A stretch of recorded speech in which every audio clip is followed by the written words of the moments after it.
आपके लाइफ के one of the most important exams NEET 2026 से पहले सिर्फ और सिर्फ 8 महीने का टाइम बचा हुआ है।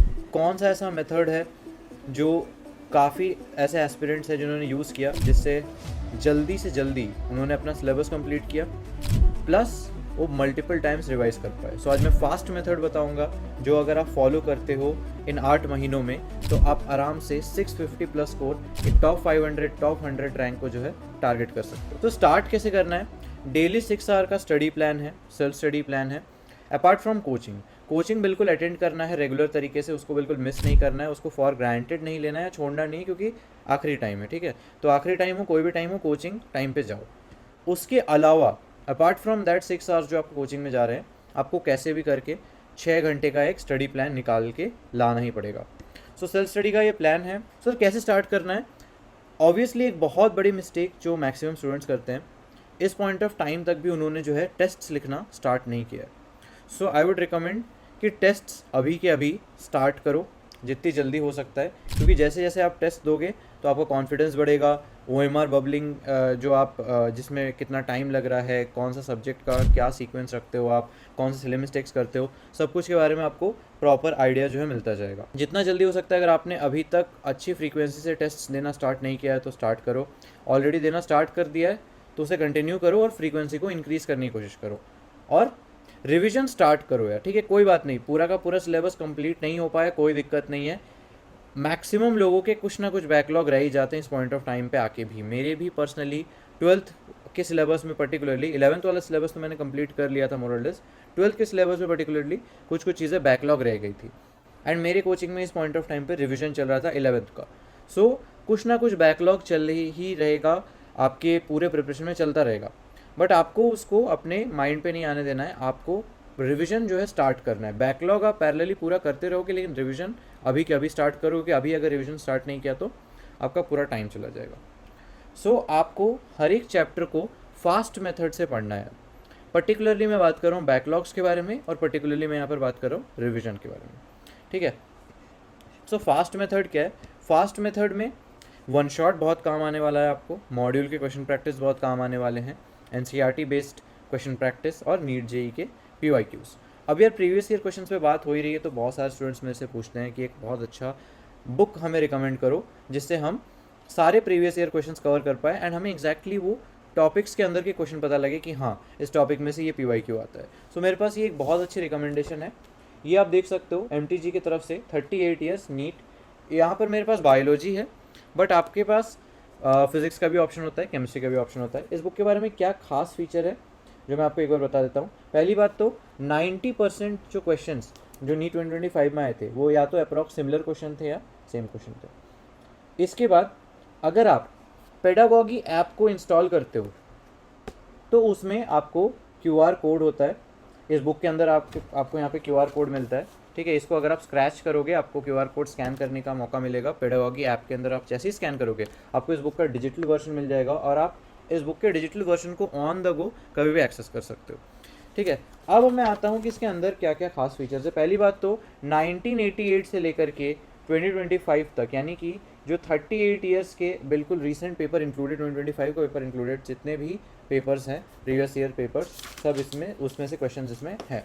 ठीक है, अगर आप देखोगे 11th सिलेबस और 12th सिलेबस को जो है यहाँ पर सेपरेट आउट कर दिया गया है ताकि आप यहाँ पर ईजिली इसको जो है कंप्लीट कर पाओ। उसके बाद अगर आप देखोगे तो यहाँ पर डिटेल में भी यहाँ पर आपको सिलेबस जो है पूरा का पूरा दिया हुआ है। एंड देन जैसे ही आप इसके पेज के अंदर जाते हो, लेट से मेरा कोई चैप्टर स्टार्ट हो रहा है लिविंग वर्ल्ड, इसके अंदर बिल्कुल चैप्टर वाइज, उसके अंदर भी टॉपिक वाइज। ठीक है, तो इस बुक का नाम ही है 38 years NEET chapter wise topic wise. तो यहाँ पर चैप्टर के अंदर भी टॉपिक दिया हुआ है एंड टॉपिक के अंदर जितने भी उस टॉपिक के जितने प्रीवियस ईयर क्वेश्चन आ रखे हैं वो दिया हुआ है। कुछ अगर आप क्वेश्चंस पे देखोगे तो ये सिंबल बना हुआ है जिसका मतलब है कि इसका वीडियो सॉल्यूशन इंक्लूडेड है, यानी कि सिलेक्टेड क्वेश्चंस का आपको जो है वीडियो सॉल्यूशन भी मिलता है। And at the end of chapter आपको यहाँ पर आंसर की मिलती है। ठीक है, आपको यहाँ पर आंसर की मिल रही है, आंसर की के बाद आपको हिंट्स और एक्सप्लेनेशन भी मिल रही है। सर काफ़ी अमेजिंग बुक है, आप इस बुक को ऑर्डर कर सकते हो एंड ये बुक आपको एग्जैक्टली वो सारे टॉपिक्स बताएगा, एग्जैक्टली कंसाइज वे में आपको रिविजन करवाएगा एंड सारे इंपॉर्टेंट टॉपिक्स के सारे इंपॉर्टेंट PYQs बताएगा। इसके बाद मैं आता हूँ नेक्स्ट पार्ट पे कि यार फास्ट मेथड में हमें किस तरीके से प्रिपेयर करना है। सो देखो, अगर आपका ये चैप्टर बैकलॉग में आता है या कोई वीक चैप्टर है कि लेट से आपको उस चैप्टर के अंदर हमेशा दिक्कत आती है, आपका वो चैप्टर हमेशा एग्जाम्स में यानी टेस्ट में बहुत ज़्यादा दिक्कत देता है, वो चैप्टर आप जब भी टेस्ट देने जाते हो तो उसके क्वेश्चन सॉल्व नहीं होते, या कोई ऐसा वीक एरिया है, लेट से कि मेरी फिजिकल केमिस्ट्री वीक है, केमिस्ट्री के अंदर मेरा इनऑर्गेनिक सही रहता है, ऑर्गेनिक सही रहता है, फिजिकल केमिस्ट्री वीक है, तो उस केस में आप जो है इसको यूज़ कर सकते हो। एंड उसमें आपको कैसे करना है, पहले आपको 2 घंटे के अंदर अंदर उस चैप्टर का वन शॉट कर डालना है। यूट्यूब पे आप अच्छा सा कोई वन शॉट वीडियो ढूंढो जो आपको 2 घंटे के अंदर अंदर उसको कंप्लीट करवा दे। वन शॉट कर लिया, देन 2 घंटा आपको देना है मॉड्यूल के क्वेश्चन प्रैक्टिस करने में, ठीक है। तो मॉड्यूल्स आपके पास, आपके कोचिंग के मॉड्यूल मैं रिकमेंड करता हूँ, मैं इसलिए करता हूँ क्योंकि यार बुक के कंपैरिजन में अगर आप कोचिंग मॉड्यूल कर रहे हो, हाँ वो अगर कोई अच्छा बुक है, अपडेटेड बुक है, तब तो बहुत बढ़िया, लेकिन बहुत सारे बुक्स ऐसे होते हैं जो इतना अपडेटेड नहीं होते, तो इसलिए मैं रिकमेंड करता हूँ कि अगर आप किसी कोचिंग में जा रहे हो तो एटलीस्ट उसका मॉड्यूल यूज़ कर लो, तो क्वेश्चन प्रैक्टिस के लिए वो सही है। 2 घंटा मॉड्यूल्स के अंदर जितने भी क्वेश्चंस हैं, एटलीस्ट आपके एंड से जितना हो पाए 2 घंटे के अंदर वो आप उसको प्रैक्टिस करो। देन 2 घंटे आप प्रैक्टिस करो एनसीईआरटी बेस्ड क्वेश्चंस की, ठीक है, क्योंकि एनसीईआरटी बहुत ज़्यादा इंपॉर्टेंट है, उसके अंदर के पैराग्राफ्स में से क्वेश्चन आते हैं, डायग्राम में क्वेश्चन आते हैं, ठीक है, तो डिफरेंट तरह के जो है उसमें से क्वेश्चन आते हैं। 1 घंटा आप क्या करो, नीट के प्रीवियस ईयर क्वेश्चन और जेई के प्रीवियस ईयर क्वेश्चन करो, ठीक है। तो आप अगर देखोगे तो टोटल 7 घंटे लग रहे हैं आपको चैप्टर करने में। वैसे तो ये मैं सिर्फ और सिर्फ बैकलॉग और वीक चैप्टर्स के लिए रिकमेंड करता हूँ, बट लेट से अगर मैं सारे चैप्टर्स को भी मुझे कंप्लीट करना हो इस मेथड के थ्रू, तो भी मेरे को अराउंड, मैंने पूरा कैलकुलेशन किया है, 553 आवर्स, 6 घंटे पर डे के हिसाब से देखा जाए तो 90 डेज़ का जो है टाइम लगेगा। यानी 3 महीने के अंदर अंदर मैं बैकलॉग भी कंप्लीट कर सकता हूँ। अगर मेरा पूरा का पूरा मैं एकदम ज़ीरो से भी स्टार्ट कर रहा हूँ तो भी मैं जो है इसको कंप्लीट कर सकता हूँ। सो सितंबर, अक्टूबर, नवंबर मैं रिकमेंड करता हूँ कि आप फास्ट मेथड यूज़ करो एंड एटलीस्ट एक बार फास्ट मेथड से सारे चैप्टर्स को कवर करने की कोशिश करो, कि अगर आप एटलीस्ट एक बार भी फास्ट मेथड से ये कर लेते हो देन आपका मेजॉरिटी चैप्टर के अंदर जो इंपॉर्टेंट चीज़ें हैं, एटलीस्ट जो नीट के पॉइंट ऑफ व्यू से रेलिवेंट है, वो सब कुछ कवर्ड है। देन अब आप आते हो रिवीजन प्लान पे, कि अब आपको कंसाइज रिवीजन करना है, यानी फास्ट मेथड के अंदर भी आपको और कंसाइज रिवीजन करना है। सो उसके लिए क्या करोगे, मैंने यहाँ पर एक 4 घंटे का प्लान बनाया। 1 घंटे के अंदर अंदर आप नोट्स को रिवाइज़ करो। नोट्स के अंदर आपके क्लास नोट्स हो सकते हैं या फिर हैंडबुक हो सकता है, और सॉल्व्ड एग्जाम्पल्स देख लो। 1 घंटे के अंदर अंदर जितना हो पाए सारा नोट्स और सॉल्व्ड एग्जाम्पल। अगर बायो है तो पूरी की पूरी एनसीईआरटी, और एनसीईआरटी के साइड के स्पेस में जो भी आपने चीज़ें लिख रखी है। 1 घंटा मैंने एनसीईआरटी रीड एक्स्ट्रा रखा है केमिस्ट्री और फिजिक्स के लिए, क्योंकि केमिस्ट्री और फिजिक्स के लिए आप मोस्टली अपने क्लास नोट से पढ़ रहे होगे, अपनी हैंडबुक से पढ़ रहे होगे, सारे फॉर्मूले रिवाइज कर रहे होगे, इंपॉर्टेंट कॉन्सेप्ट्स पढ़ रहे होगे, सॉल्व्ड एग्जाम्पल देख रहे होगे। तो 1 घंटा एक्स्ट्रा एनसीईआरटी रीड के लिए है फॉर फिजिक्स और केमिस्ट्री पर्टिकुलरली। 1 घंटा आप मॉड्यूल के क्वेश्चन सॉल्व करो, लेकिन सारे नहीं करने, क्योंकि यहाँ पर आप देखोगे तो 2 घंटा मैंने अलॉट कर रखा है, और यहाँ आप देखोगे तो मैंने 1 घंटा अलॉट कर रखा है। तो ऑब्वियसली 1 घंटे में पूरा का पूरा मॉड्यूल तो नहीं हो पाएगा, बट जो अच्छे क्वेश्चन है, मैं कहता हूँ जब आप पहली बार करो तभी आप जो है मॉड्यूल में अच्छे क्वेश्चंस को मार्क करते चलो। तो कौन से अच्छे क्वेश्चंस होंगे, टफ क्वेश्चंस मार्क करने हैं, उनको सॉल्व करना है, डाउटफुल क्वेश्चंस मार्क करने, सॉल्व करने, और conceptual questions. So tough, doubt, conceptual questions को करो। 1 घंटे नीट और जेई के प्रीवियस ईयर क्वेश्चंस करने हैं, जैसे कि मैंने बोला, और एनसीईआरटी बेस्ड क्वेश्चन प्रैक्टिस भी जो है आप कर सकते हो। ऑब्वियसली अगर आप एक बार नीट जेई पीवाईक्यूज कर चुके हो तो आपको बहुत कम टाइम लगने वाला है, क्योंकि पीवाईक्यूज वो क्वेश्चन होते हैं जिनको हम बार बार मल्टीपल टाइम्स जो है कर रहे होते हैं। तो अल्टीमेटली एटलीस्ट पीवाईक्यूज में तो आप इतने फास्ट होने चाहिए कि हाँ 1 घंटे के अंदर अंदर आप सारे पीवाईक्यूज भी कंप्लीट कर लो, और एनसीईआरटी बेस्ड भी अगर आपको थोड़े बहुत क्वेश्चन प्रैक्टिस करने तो आप कर पाओ, ठीक है। तो 4 घंटा, 4-4.5 घंटा मैं मान के चल रहा हूँ रिविजन में लगेगा। 79 चैप्टर्स हैं, 316 घंटे यानी कि 52 डेज। सो मोर और लेस दिसंबर और थोड़ा सा जैन, ठीक है। तो 1.5 मंथ के अंदर अंदर आप जो है इसको कंप्लीट कर सकते हो अपना एक बार रिवीजन। दूसरा रिवीजन फिर से 1.5 मंथ यानी कि आधा जैन और पूरा का पूरा फेब, ये आपका सेकेंड रिवीजन चला जाएगा।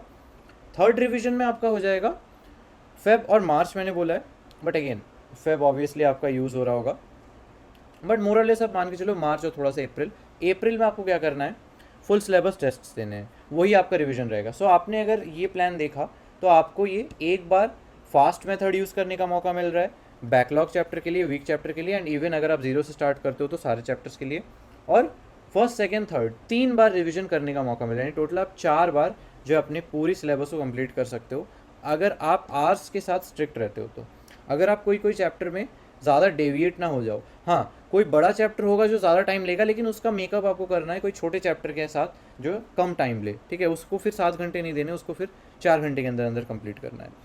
सो मोरलेस हमारा ये मेथड रहेगा। जैसा कि मैंने बोला, फर्स्ट टारगेट हमारा यही है कि फास्ट मेथड हम अपनाएं बैकलॉग्स के लिए, ताकि हमारा पूरा का पूरा बैकलॉग क्लियर हो जाए। सेकेंड टारगेट ये है कि जब बैकलॉग कंप्लीट है तो मैं एटलीस्ट अपने वीक चैप्टर्स पर काम करूँ। जैसे जैसे मैं ज़्यादा से ज़्यादा टेस्ट, देखो सबसे पहला मैंने आपको बोला था कि आपको टेस्ट बहुत ज़्यादा देना है। क्यों टेस्ट बहुत ज़्यादा देना है? क्योंकि टेस्ट से ही आपको आपके एक्चुअल वीक चैप्टर्स के बारे में पता लगेगा। सो यहाँ पर अगर देखोगे तो वीक चैप्टर्स जो आपका सेकेंड टारगेट है वो करना है। एंड देन लास्ट में फिर आता है आपका हाई यील्ड चैप्टर, जो बिल्कुल एंड में आपको ज़्यादा प्रायोरिटी के साथ करना है। मैं ऑलरेडी वीडियोस पे बनाऊंगा कि कौन से हाई यील्ड चैप्टर्स है, बिल्कुल हाईएस्ट वेटेज चैप्टर्स हैं जो आपको करने हैं, ठीक है। सो हाई यील्ड चैप्टर्स आपको एंड में आपको ये जो है प्रायोरिटी रखनी होगी। सो मोरलेस अगर आप ये प्लान फॉलो करते हो तो आपके काफ़ी सारे जो है डाउट सॉल्व हो जाएंगे, आपकी दिक्कतें सॉल्व हो जाएगी, प्रॉब्लम सॉल्व हो जाएगी। हाँ, इसके बाद भी अगर आपको प्रेप रिलेटेड कोई डाउट है या कोई स्पेसिफिक वीडियो अगर आप चाहते हो तो कमेंट सेक्शन में ज़रूर बताओ। ऐसे ही वीडियोस मैं लाता रहूँगा। और मेरे वीडियो को लाइक कर देना यार, अपने फ्रेंड्स के साथ शेयर कर देना जिनको आपको लगता है कि जिनको हेल्प होगी इससे।